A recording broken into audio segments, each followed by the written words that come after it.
All right, so Loki, the Norse God Loki, who's that guy? And he's, I think, to some extent become sort of a taboo in our time, and I think it's because we see a lot of him in the modern world, and I don't think it's popular to touch in on that reality at all. So yes, I think, and even among people who talk about Norse mythology a lot, he's kind of become a topic non grata, if you will. It's a sensitive subject. But at any rate, for me, the biggest fact about Loki that informs quite a bit is the fact that he's half god, half giant. And I think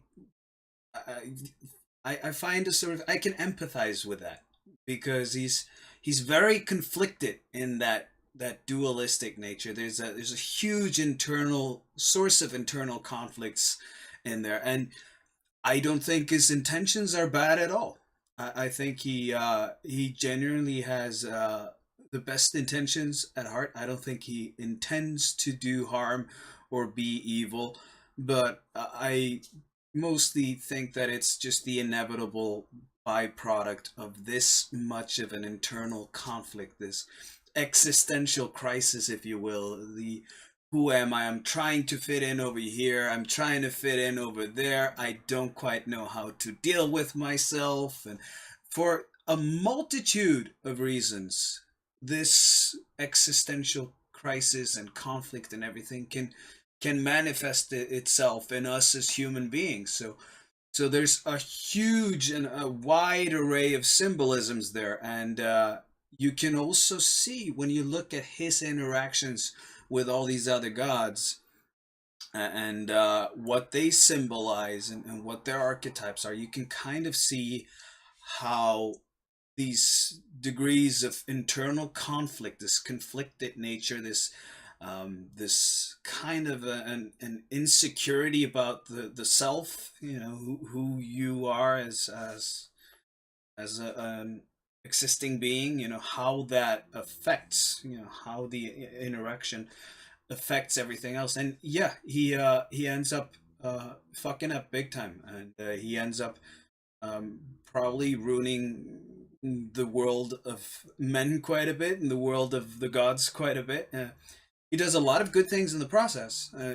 Throughout his throughout these myths, we see him do a lot of really wonderful things and be super helpful at times. But at the end, he's very destructive. And in Ragnarok, if I recall correctly, him and Heimdallr battle each other to the death, which is a huge clue. Now, we don't know much about Heimdallr, but the things that we know are very, very informative of why the two of them end up in a battle against each other. It's a whole clue for society and chaos and destruction. There's a hint to why wars break out in the first place, just within that alone.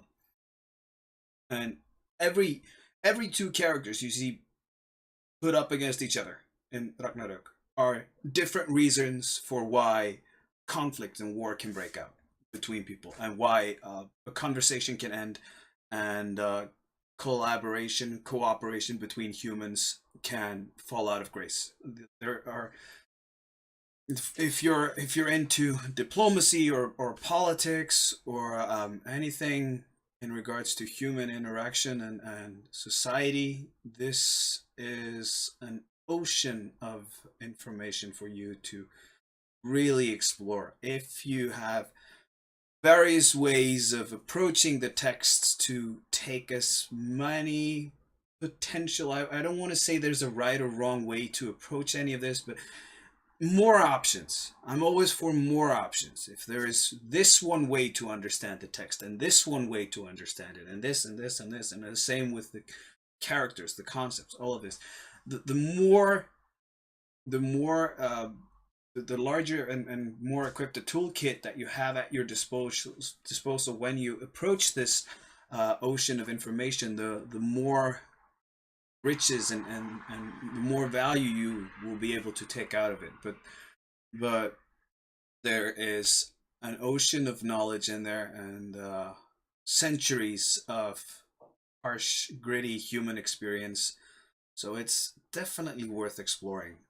And, Loki, as uh, conflicted as he is, questionable as he is, and yeah, he's definitely he's a.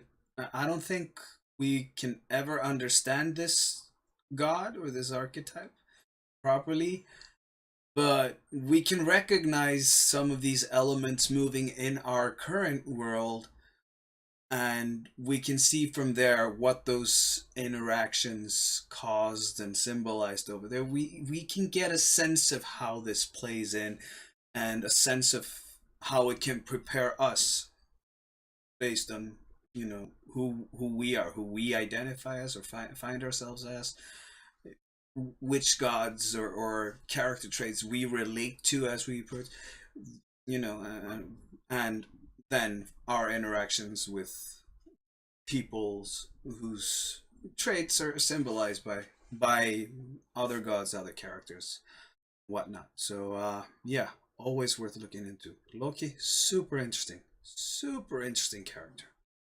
Well, or so I find.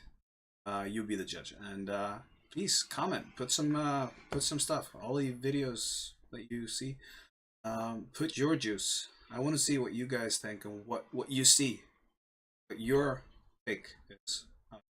Stuff. Anyways, enough for now. Have a great day.